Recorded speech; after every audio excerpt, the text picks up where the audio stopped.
Good afternoon. I'm Abby Glogauer, the curator of Jewish collections at the Filson Historical Society.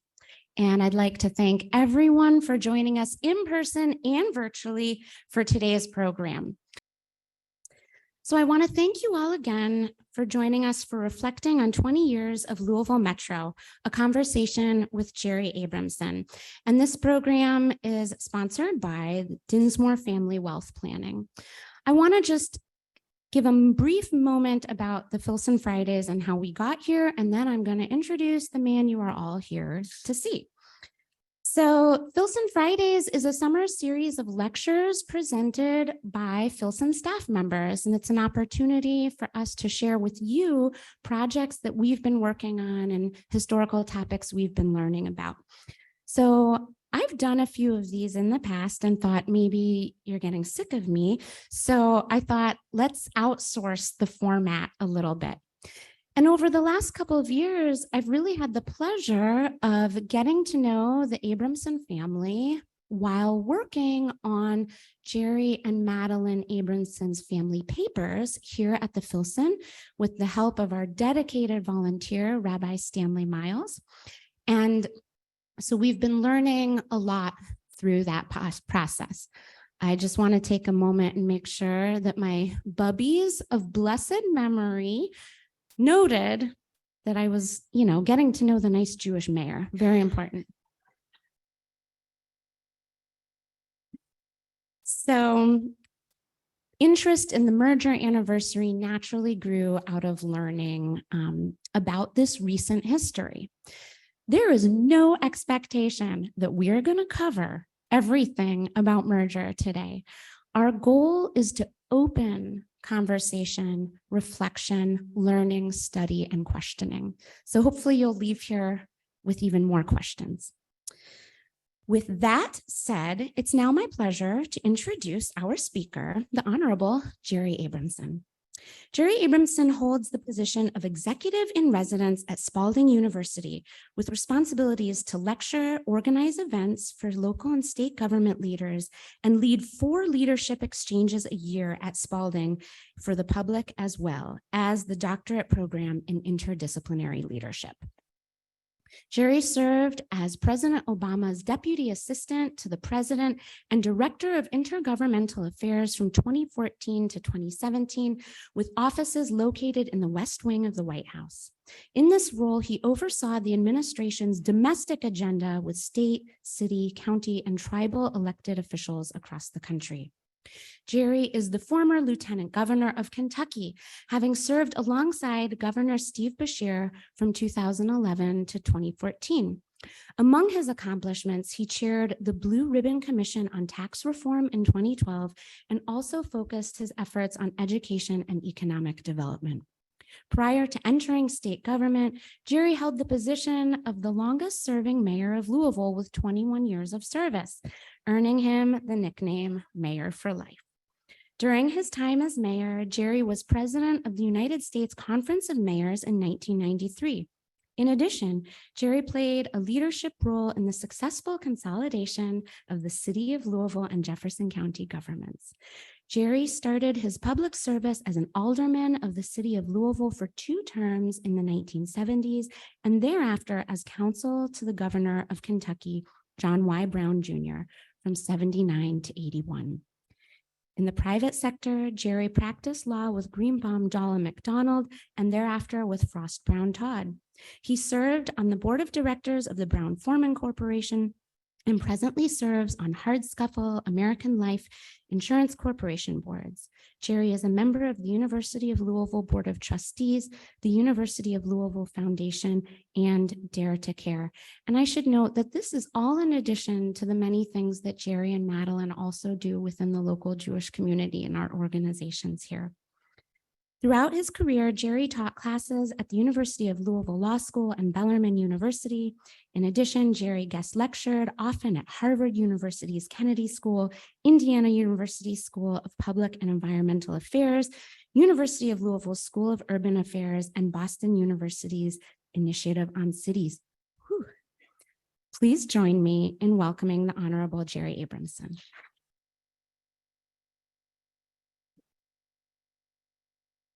Thank you. I feel like I've heard my eulogy. I'm glad I'm standing. I'm glad I'm standing up. You weren't supposed to read the whole thing. You just, how exciting to be here 20 years later to be able to share with you where we were, how we got there, what we did, how it ultimately came out. And then I want to leave at least 20 minutes of Q&A for you to be able to ask questions about, so how's it going? This really sums it up in terms of where we were each time we ran an election for merger of city-county government. In the 60s, Nashville merged. In the 60s, Indianapolis merged. In the 60s, Jacksonville, Florida merged. In the 70s, even Lexington merged. And we kept trying it because ultimately that was the problem in the city of Louisville and the county of Jefferson each and every time. We discussed for the first time merger in this community in 1947. 1947.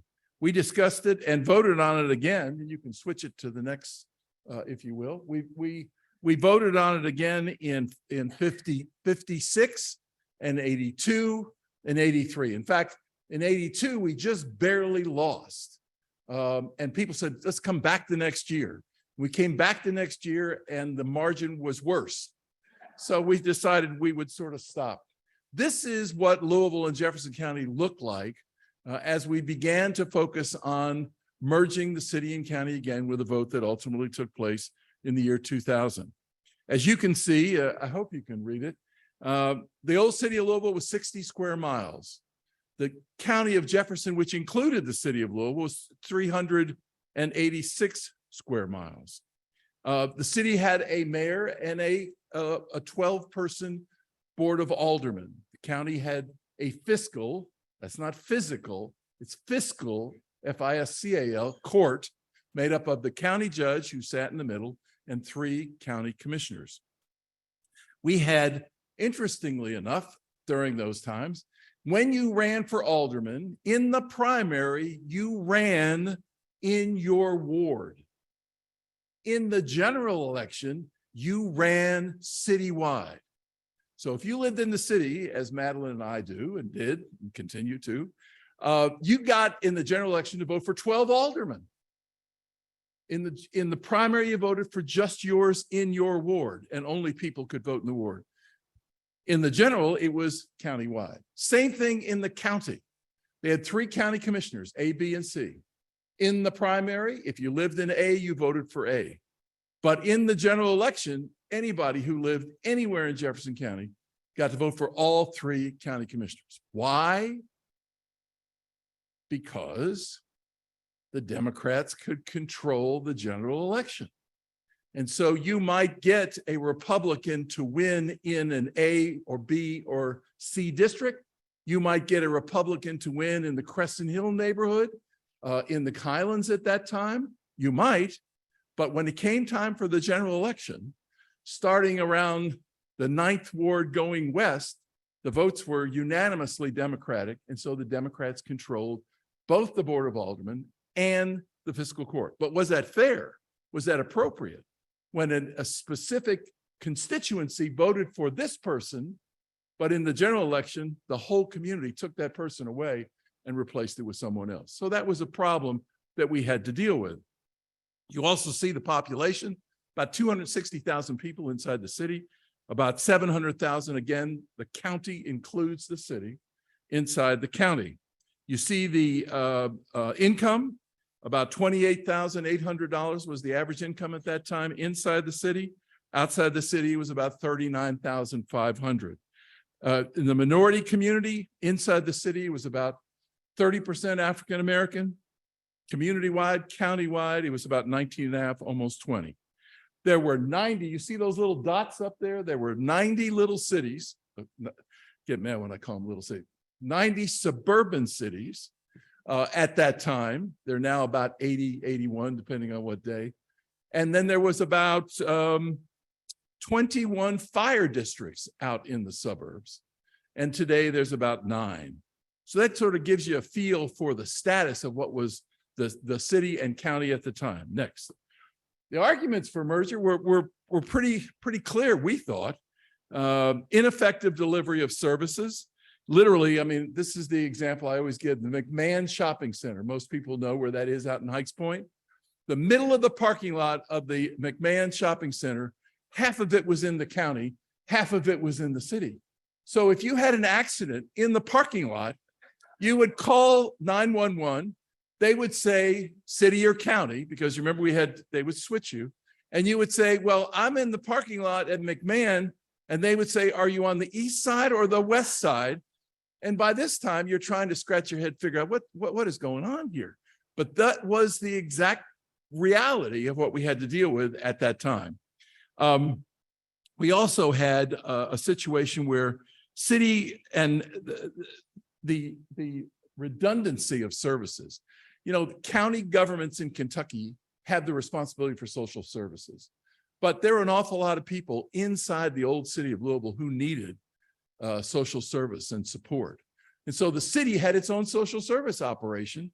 The county, which had the legal responsibility for social services, literally we had the duplicate type of a situation. We also lacked a unified leadership. You know, it was like, well, you all remember the NBA, perfect example. Twice we had opportunities for the NBA. The county executive was in one side of the issue, the mayor was on the other side of the issue, and we never got it. And everybody, as the owners walked away, would say to Louisville, when you guys get your act together, you know, let us know and we'll come back and talk with you. And then finally, accountability. Accountability. You know, when I was mayor, anything that went wrong in this community, I blamed on the county judge. And the county judge, of course, anytime there was a mistake, he pointed to me and said, I made the mistake in the city. So there was no accountability. You had no idea who screwed up as citizens who were ready to vote somebody in or out of office. And then the perfect example, and you remember I told you that in this old city, the primary was held only in the ward. The general election was citywide. Go back with me to that period in time.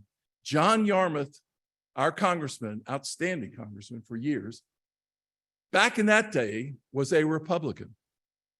And he ran for alderman in the first ward of the city, which is the Crescent Hill, basically the Crescent Hill area. And he won the primary in the election. He won the election he became the Republican candidate, and a guy named the late Bill Stansbury became the Democratic candidate. So the people, when the general election came, John Yarmouth, the Republican, lost the general election, although he carried his neighborhood first ward. So the people of the first ward wanted John Yarmouth as their councilman, at that time, alderman, but the rest of the people wanted a Democrat. And so it's just not the way, it's not the way to run a democracy, and it certainly creates a significant problem.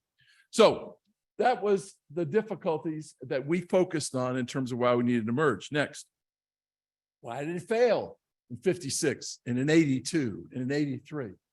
Well, it failed not first, but the suburban mayors were very nervous about were they going to be able to continue. And, you know, we got a lot of cities that are 4 blocks and 5 blocks. We got a lot of cities and we got several that are very large, like J-Town or Shively. But we have all these suburban cities that like very much handling their own things, handling their own taxes. They weren't real comfortable until we made them understand that the only way you could go out of business is if you and your constituents decided you should go out of business. But they were very nervous each time. And in 56 and in 82, it did away with the suburban cities. So they were really nervous, as you can imagine, and were opposed to it. We changed that in 2000. We also looked at the issues about labor unions. At that time, the city of Louisville was, in fact, unionized. The county of Jefferson was not at that time. By the time we got to the year 2000 for the final merger vote, both sides were public unions, but at that time, it wasn't the case.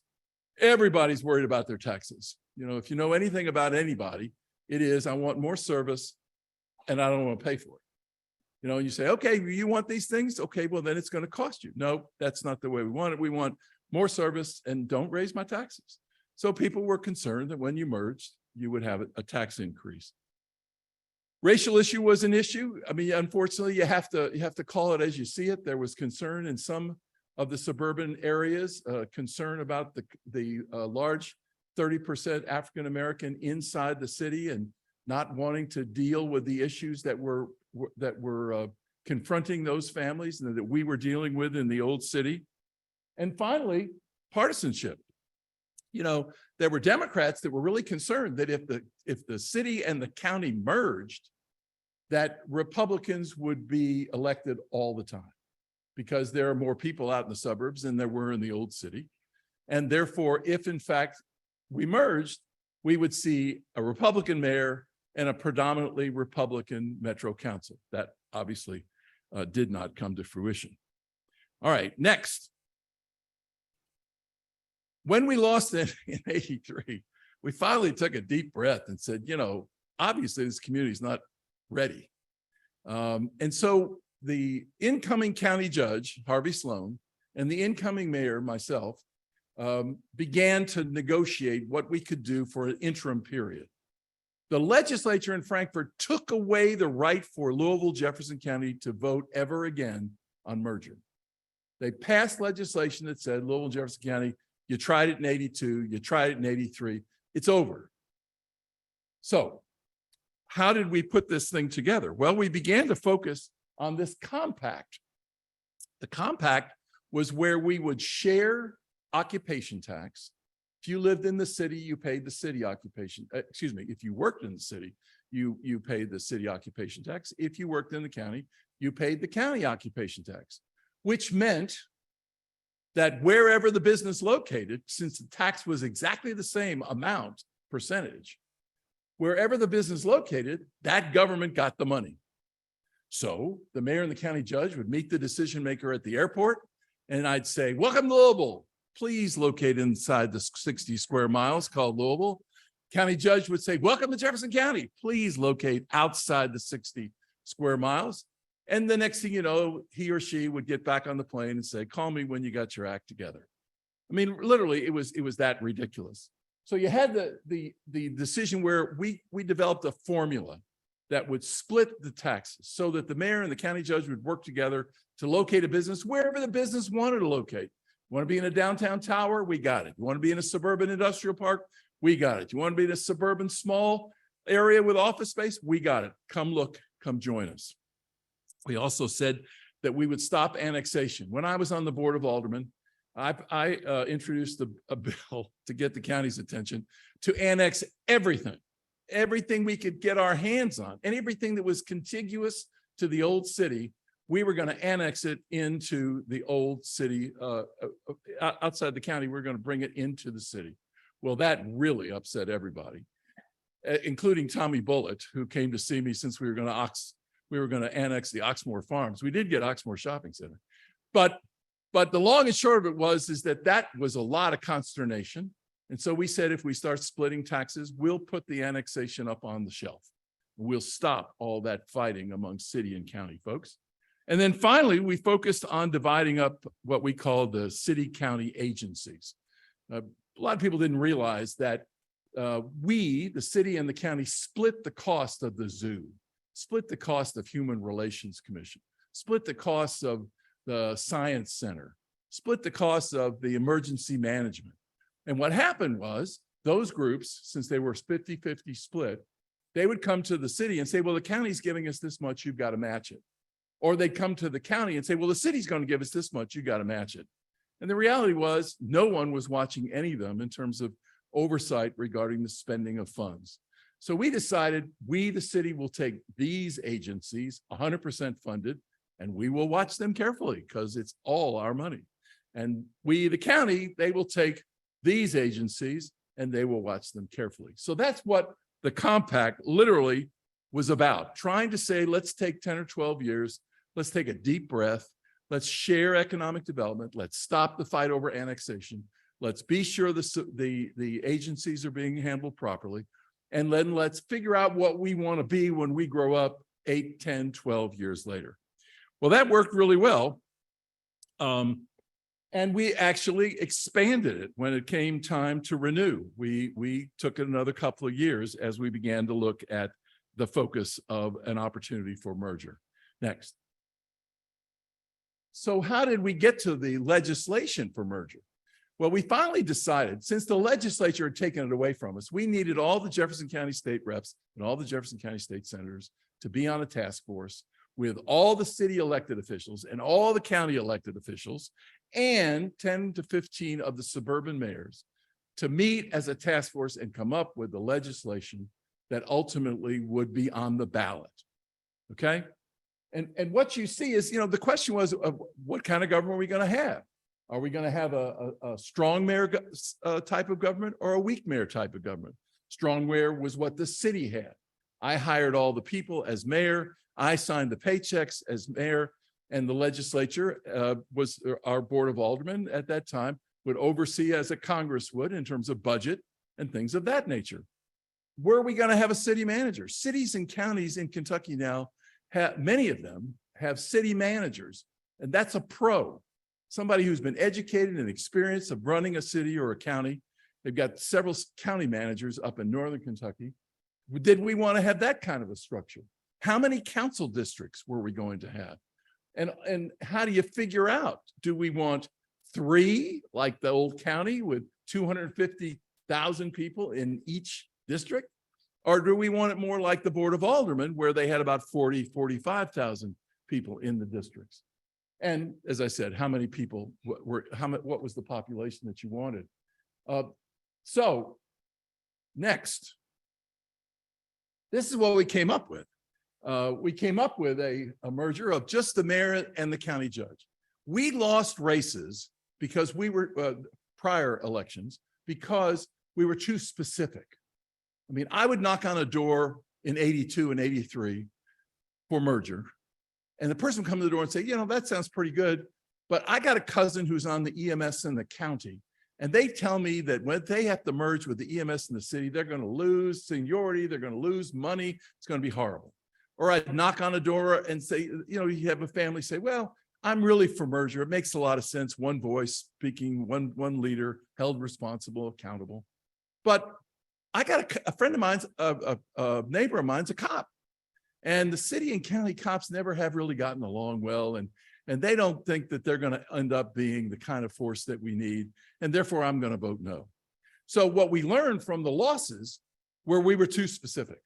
So in the new legislation to be put on the ballot in 2000, we decided we're just going to merge the city and the county, the mayor and the county judge, the board of aldermen and the 3 county commissioners into a mayor with a metro council. That's it. And then the metro council, when they, and by the way, each member of the metro council will be elected only by their neighbors. When the council comes together in their first meeting, they can decide whether to merge the police. And you'll have input to talk to your councilman. They can decide whether to merge EMS. They can decide whether to merge the finance department. So that's what we did. We decided to do 26 council districts. The great thing about it, as you see in number 7, I don't know whether Mrs. Dakin is here. There she is. Her husband was the head of the geography department at the University of Louisville. And the question is, how do you design the districts to be fair and just in terms of citizens and minorities, but overall community-wide? So the decision was to use the University of Louisville School of Geography and the graduate students with Dr. Dakin, and they designed the districts. And we literally the task force set parameters, like don't try to break up cities. If you got a city of 8 blocks, keep it in the same district. J-Town's too big, you're probably going to have 2 districts, but try to keep the neighborhoods together as best you can. And so what Dr. Dakin did and his students is they would put out they would have public hearings, hear from people, then they'd put out something on the internet And then we'd have a public hearing and someone would say, well, you need to move it a block over because those people are really more like us than they are like those people with the same interests that are different from those people. And he did it, and he did it perfectly. And I've mentioned that to so many other communities in terms of how do you design a council? Get it outside the politics and get somebody who within the parameters can draw them up appropriately.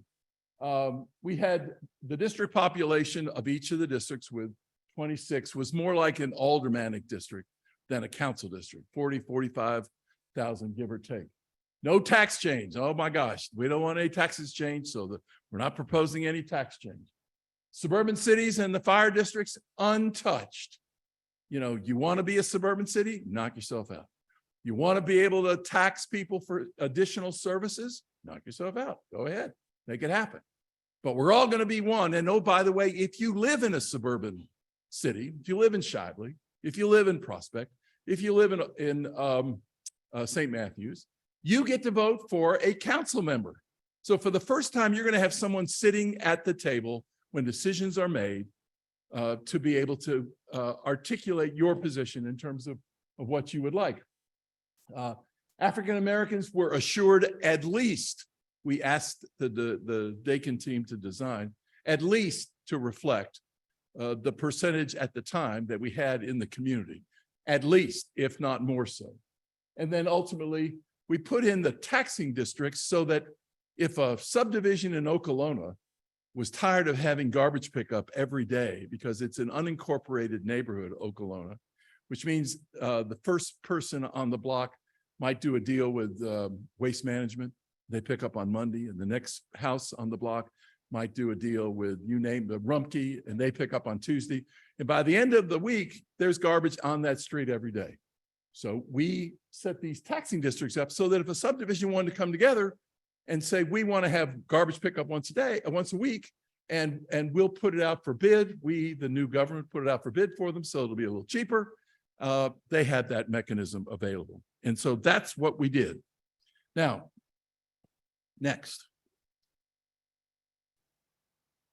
So merger reemerges as a result. And the task force was put together.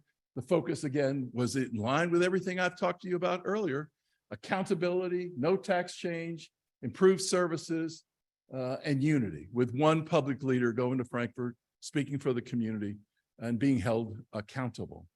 The improved services was easy to point out.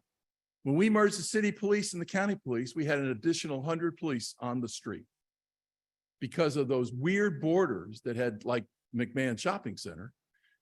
We literally did away with those weird borders. We were now one police department for the community at large. We didn't need 17 colonels and majors and generals. We just needed police officers.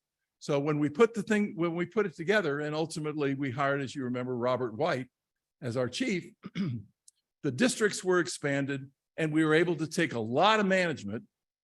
Close to 100 new cops went down on the street. Same thing with EMS. In EMS, the county EMS used to just hang out in the county, and the city EMS would hang out in the city. Well, the reality in the old days, with all those office towers filled, during the day, we needed the EMS to be closer to the center where the people were. And in the evenings, we need the EMS to move out into the suburbs where the people were living.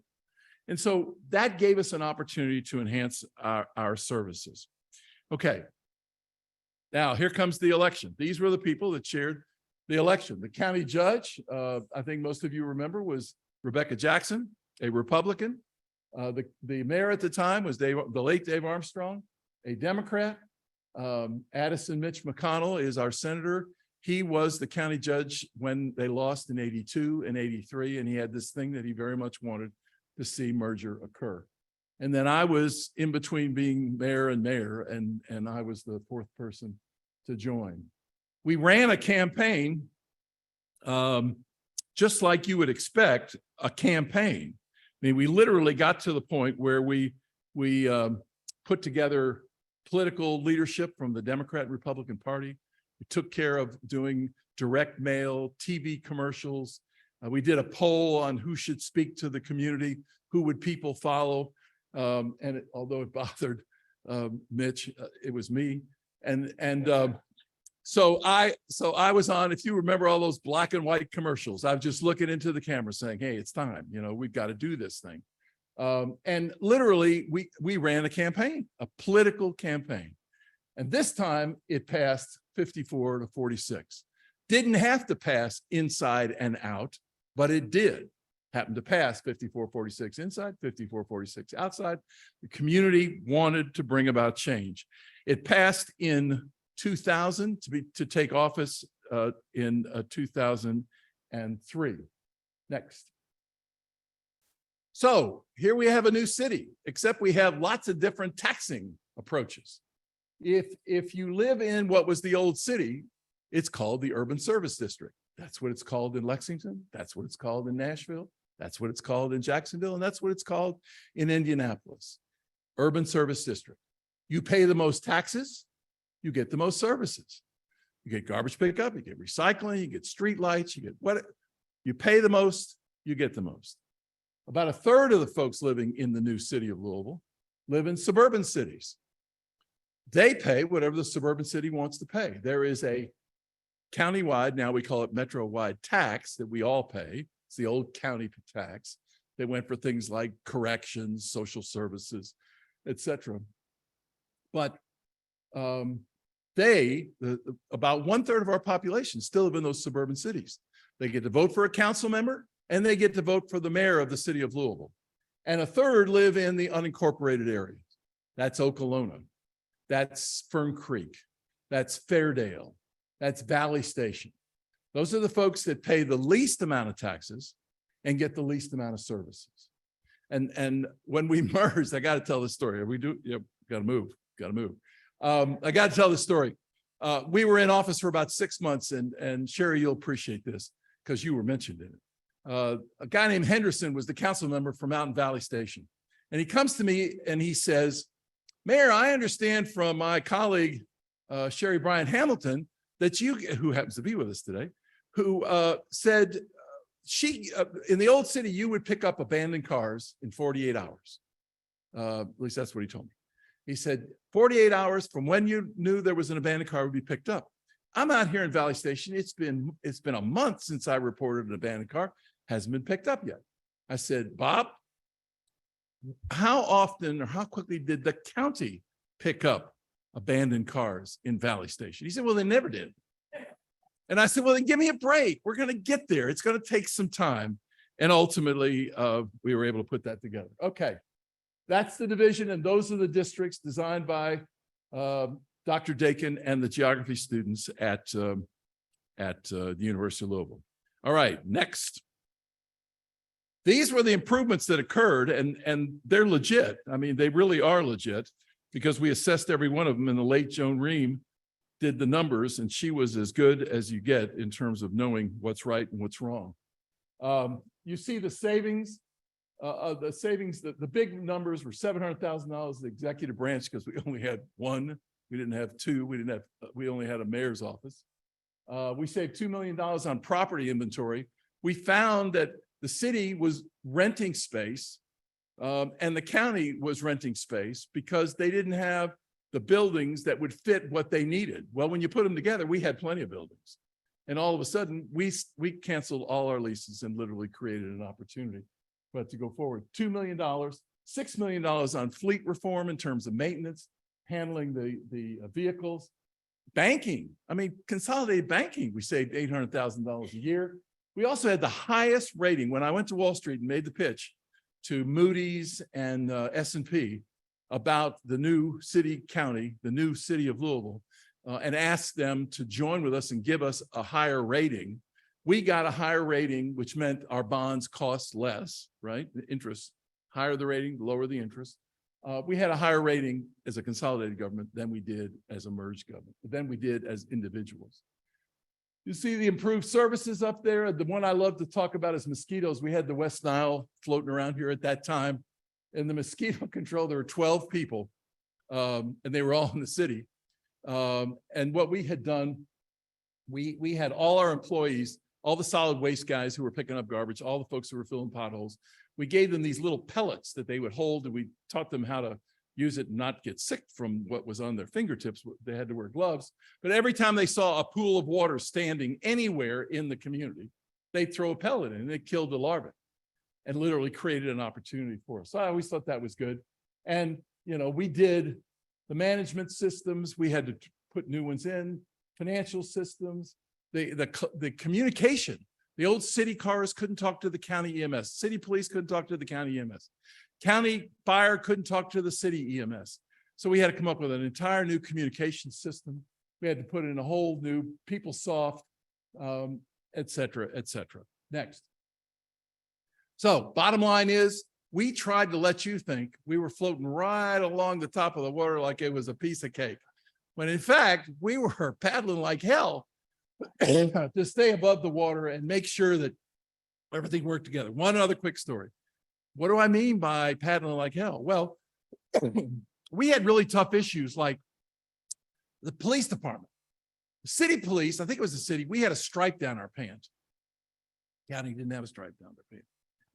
So we had to argue over, the new police department have stripes? We had to make a new badge. It's just, then we had a big fight over coloring the painting of the cars. Remember, we had white, they had blue, we got gray. You see them now. It was those kinds of things that no one ever knew about. But I was just pulling my hair out over to try to get this thing through, because we felt organizations like the police, if you saw police cars that were gray and said Metro Police, you knew we had a new government.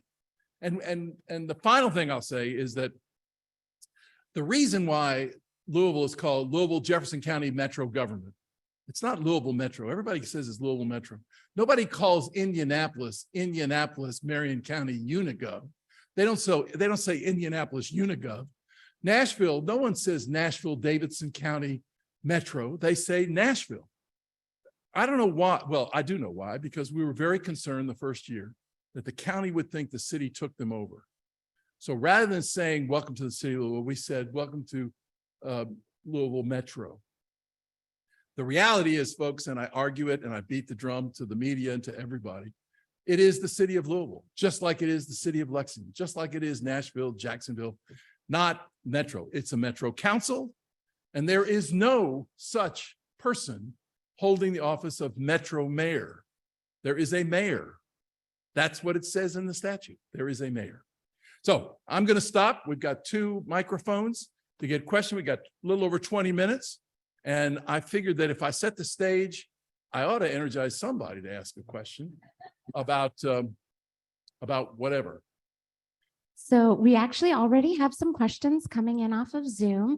So again, there's 2 microphones. Just please come up. Please do use the microphones so that the folks joining us on Zoom can hear you. So the first question comes to us from Stephen, who says, to what extent did our merger convince UPS to locate WorldPort here, as well as other major employers like Ford to stay and expand here? The best example I can give you is Yum Brands. The question was, as they were spinning off PepsiCo, remember it was called Tricon, because it was 3 different companies. There was Taco Bell, Pizza Hut, and KFC. And it was called Tricon. They spun it off, and the question was, were they going to go to Dallas, where Pizza Hut was? Were they going to go to Irvine, California, where Taco Bell was, or were they going to come to Louisville with KFC? So we made our pitch, and we made it as a consolidated government, well, we made it. We had not voted yet for consolidated government, but we gave them the impression that we were one, and all of a sudden they chose us, which was great. Then I get a call from the CEO of the company in the mayor's office saying, "Hey, you told me we're in the city of Louisville," and I said, "Oh, welcome to the city. We're glad to have you." He said, "We're building a building out back, and you go down the expressway, you see that white building behind the one that looks like the White House, and they're telling me that half of this piece of property is in something called the county, and half of this piece of property is in something called the city." I said, "We'll take care of it." So we got all the folks together, got the same permits, because that was a problem. Different permitting, different requirements for occupancy. And so ultimately we were able to pull them together. I would say that speaking as one, being able to offer different locations around the community assisted us greatly in terms of attracting and then giving the CEOs or decision makers of the existing businesses an opportunity to hold somebody responsible, the mayor, who then has a director of whatever the issue is you're concerned about, that I could then, or the mayor could then turn to him or her and say, you got to get this done. I think it did help. I don't know why folks are being so shocked. Yeah, I thought there'd be all sorts. There's a question. There's a I question. came prepared with There's a some question. questions too. Perfect. Okay. Yes, ma'am. Hi, thank you, Mayor Abramson, and thank you, Dr. Glogauer, and thank you all for being here on behalf of the Filson. I have a question. You talked about the anxieties and concerns in 56, 83, and 86, but in 2000, it passed by a fairly slim margin, right? 56 to 54 to 46. Well, slim, except we lost all the others, so it was a big win. Okay. Could you talk a little bit about the dissension there and what the concerns were against the merger in 2000? You know, in the African-American community, as Sherry would tell you, would remind you, every elected official, every African-American elected official was opposed to merger. We carried about 26% of the African-American vote. We had a lot of young professional African-American bankers, insurance, lawyers who went door to door and tried to help us. And that was a big win. But that was an issue. Where'd you go? Over there. That was an issue that we had to deal with. We also had to deal, frankly, with a lot of suburban folks who felt that the city was having problems and we're just great out here. And so, you know, why would we ever want to take on those problems? And as I said in every speech I gave, you know, our community is like a patchwork quilt. And if it's fraying over in that corner of the patchwork quilt, the entire quilt is in jeopardy. And it was time for us as a community, not city, not county, but community, to begin to understand that whatever the problem might be that concerns you about what's happening somewhere else other than in your neighborhood, if we don't get it resolved in that area, we're going to have an even more significant impact. It will have an even more significant impact on the community at large. Yes, Honey. With the recent ruling in Frankfurt that smaller cities can opt to get out of the city, how do you think this is going to play out? Yeah, I don't think that's what it says. I think what it says is that cities can be created and or can join an existing city. Remember I told you there was 91 little suburban cities that existed and now there's 80 something. So there are cities, there's 2 that I know of that went out of business, but the rest of them are consolidating. And so what it said in that, when we passed merger, it was not to benefit the creation of more suburban cities. In fact, it was just the opposite. The hope was that we would have fewer suburban cities. The hope was that the county fire departments, which they have, joined with the old urban fire department, which they have, to begin to have a more comprehensive fire protection all over the community. So they, you know, it was all focused on Lake Forest by that one state rep. And the reality is Lake Forest has decided they don't want to be a city. But the bottom line is that if you want more services, if you live in a subdivision that is not incorporated and you want once a week garbage pickup, you can do it. Now, I tried it once. After a year and a half as mayor, worked with Councilman Blackwell from PRP.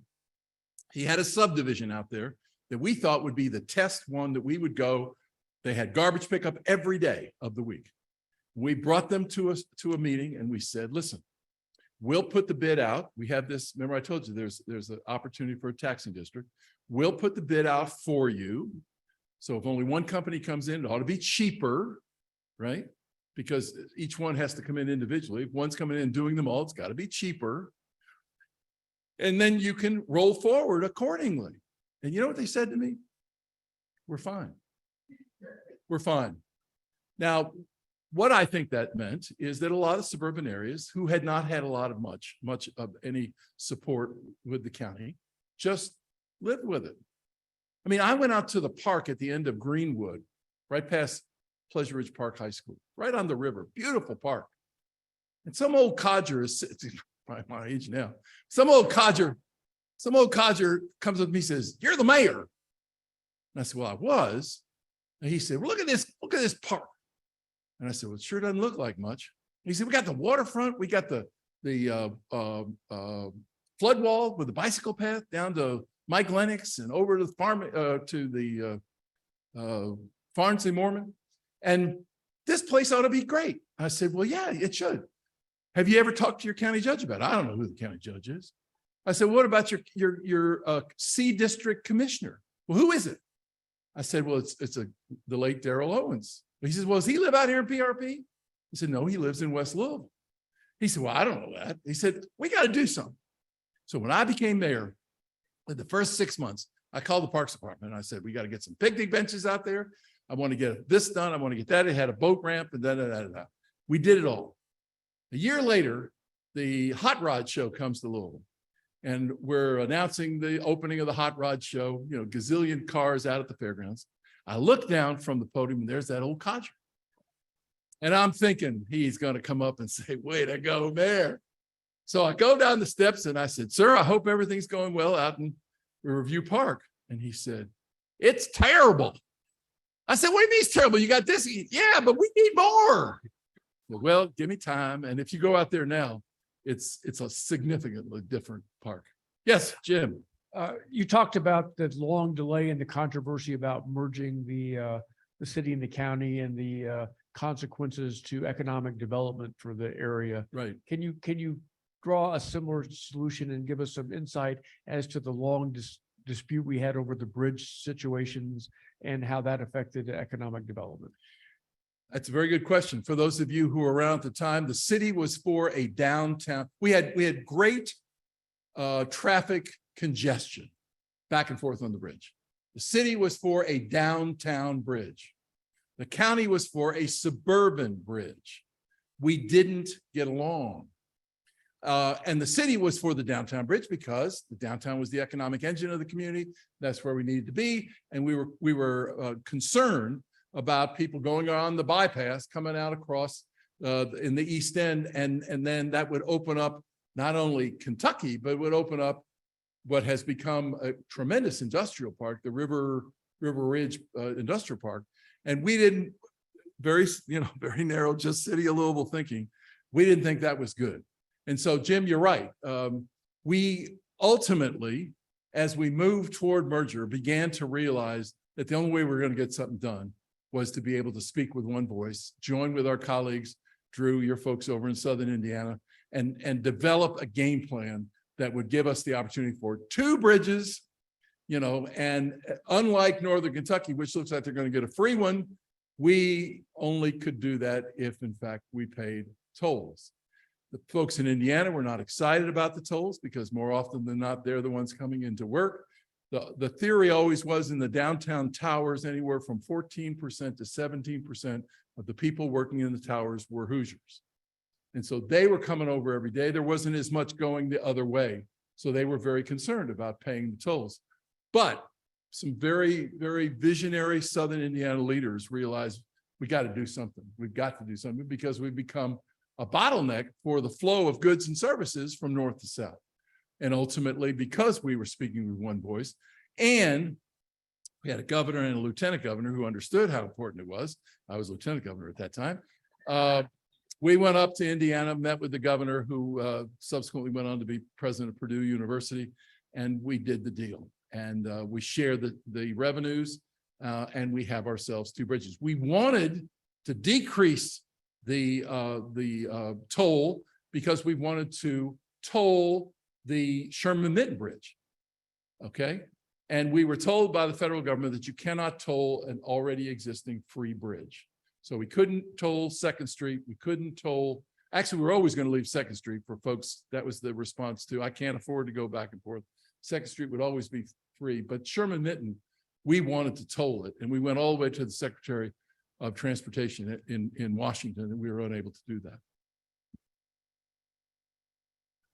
Oh, there's no question the delay hurt economically. I mean, look what's happening in Southern Indiana. There were a lot of people around here that didn't want it because they saw the economic growth that would happen across the river. And they were being very parochial and saying, we want ours, only ours.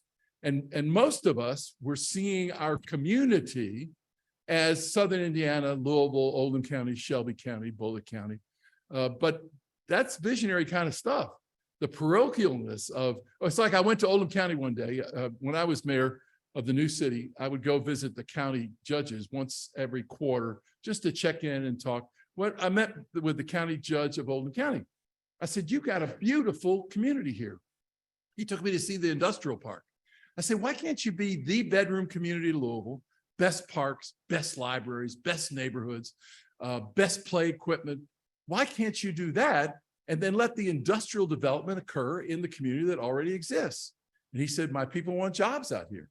So we're trying to get jobs out there. So it's tough from a parochial view. Everybody's trying to do for their own constituents. But yeah, I think we did better once we all pulled together. Yes, sir. Right now, I'm seeing a campaign from the University of Louisville that in effect says U of L is Louisville and Louisville is U of L. How do you see that relationship and how does it help us? And are there any ways that it hurts us? Well, even before I was on the board of trustees of the University of Louisville, I said over and over again as mayor, you can't have a great city without a great research university. And you can't have a great research university without a great city in support. And so I see us linked together, shoulder to shoulder. And the strength of the University of Louisville's research component and graduate school degrees, medicine, law, engineering, et cetera, ends up playing, And humanities. and humanities, there you go, ends up playing a major role as we're selling the community to decision makers in terms of the ability of those companies to be able to be assured and confident that they're going to have the kind of employees available to them. That's why U of L is expanding our informatics and the whole data-driven cyber, I mean, that's where it's at. We're going into it with both feet with our new president, and we're doing it to be in a position to support the existing businesses and those who might come and join us in the future. So University of Louisville is incredibly important. I mean, Spalding is important and Bellarmine is important and JCC is JCTC extremely important in terms of the overall education of our community. But the University of Louisville is the research engine, and the better it is, the better we are. I echo that. Thank you. So we've been making phenomenal time, and a question came in from Zoom that I think actually could be a really important note for closing on. Okay. So Patrick asks us online, looking ahead to the future, what kind of proposed changes do you think might come out of the Louisville Metro Comprehensive Review Commission? And to that, I would add on, what are some opportunities you see for continued negotiation of this merger headed into the future? Well, I think we made some mistakes, and we had to do compromises to ensure that we ultimately could get it passed. And the first compromise is the fact that we run on partisan elections. There were a bunch of us, and I will say I was a strong proponent of all the elections being nonpartisan. I thought that council members ought to align themselves along interests. If your district and other districts are having drainage problems, you ought to have a group that focuses on drainage. If your district and other districts have a problem on public transportation access, you ought to have a group, et cetera. In fact, what happened was the state legislators at the task force meeting said, if it's nonpartisan, we're not going to change the law to give you the right to vote. So therefore, we got partisan. So what does it mean? Well, it means we got Democrats and we got Republicans. So what does that mean? Well, the first thing, the Republicans who were in the minority and you remember this, former alderman, former councilman, the Republicans pulled together and said, we're going to vote as a block. We're going to have our own budget person. We're going to have our own public relations person. Well, the Democrats said, well, I guess we got to do it too. And so they got their own budget person. They got their own public relations person. Still have, I think, Sherry, at public relations. So it became political. I think that was wrong. The other thing I think that was wrong was The mayor ought to have a law department. You know, when I was mayor of the old city and I wanted to do something, I wanted to expand the airport and create ultimately 28,000 UPS jobs and 387 businesses that have moved in to use the UPS. I simply called the head of the law department and said, Tina Hebron, J. Michael Brown, I want to do this. Tell me how to do it and legally do it and what do I need to do and what are the steps? In the new government, the attorney to the government is the county attorney. And the county attorney is an elected position. So if I'm mayor and I say, I want to float bonds to build an NBA stadium or football or an NFL football stadium, and I call the county attorney and said, draw me up the documents. And he looks at me or she looks at me, I guess they all been he's, and says, no, it's a she now. No, it's a Commonwealth attorney, it's a she. County attorney's a he. County attorney says, I don't think that's a good idea. And he's an elected official. And so he says, I'm not going to draw up those documents because that's not what you want to do. When I tried to buy LG&E, you remember that? I mean, thanks to the late David Jones, who set up $1 million fund that we could draw on for legal counsel and financial advice from Wall Street and engineering to see how it would work and what we would do and all of that. County attorney thought I was crazy at the time. You know, what are you talking about? You're going to buy LG&E. We flew to Germany to meet with the Eon company to buy it from them without a bidding. And then ultimately they said, no, we're not selling. 6 months later, they put it up for sale. David Jones, may he rest in peace, guided me financially through it. We would have controlled 110 of the 120 counties.